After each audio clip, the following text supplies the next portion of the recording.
বাড়িতে সবাই জানেন না, এত ফল আনে যেন বিরক্তি হয়ে যায়, আর খাওয়ার সময় কেউ খায় না, তখন আমাকে বসে বসেই খেতে হয়। আর কতই বা খাওয়া যায় বলুন তো ফল। তাই দেখি 3টে বেদানা রেখে রেখে এইভাবে শুকিয়ে যাচ্ছে। তখন কি করব ভেবে ভেবে বেদানাগুলিকে ছাড়িয়ে ফেললাম জ্যাম বানাবো বলে।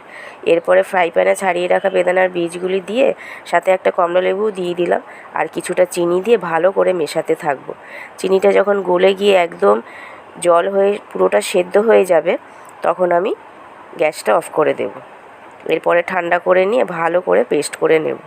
পেস্ট করার পরে ফ্রাই প্যানটা আবার ধুয়ে বসিয়ে দেব। তারপরে এই পেস্টের পুরো মিশ্রণটা ঢেলে দেব। ঢেলে দিয়ে ভালো করে নাড়তে থাকবো যতক্ষণ না প্রায় শুকিয়ে আসে। এরপরে শুকিয়ে আসলে ওপর দিয়ে কিছুটা লেবুর রস দিয়ে দেবো। এরপরে একটা কাচের বাটিতে ঢেলে রাখবো। ঠান্ডা হয়ে গেলে পাউরুটিতে মাখিয়ে নিয়ে মেয়েই আগে বসে পড়লো খেতে। দেখুন, আসলে মেয়ে কি জ্যাম জেলি এগুলো খুব পছন্দ করে, ছেলেটা আবার এসব অত পছন্দ করে না।